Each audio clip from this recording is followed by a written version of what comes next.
At Valid, we have a product named InstantFUNDS, and it helps if I give you a little bit of background about InstantFUNDS. It's a risk decisioning model for fraud and loss.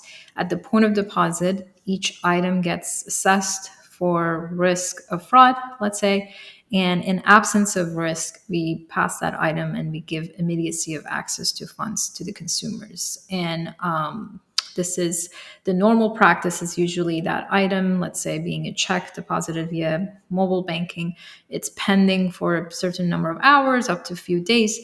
And as you can imagine, for small businesses or certain families who live paycheck to paycheck, that immediacy of access to funds is important because they're cash flow dependent.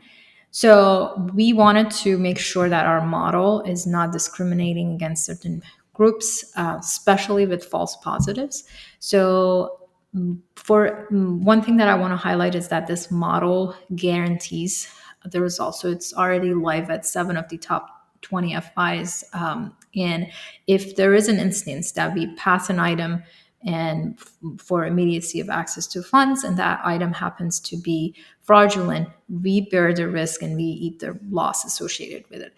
So we monitored our results across two segments through two angles. We looked at our data, one income level and the other one was minority level. So we divided the population into segments of high, minority, medium, and low, and then same thing for income, high, medium, low, and below the poverty line.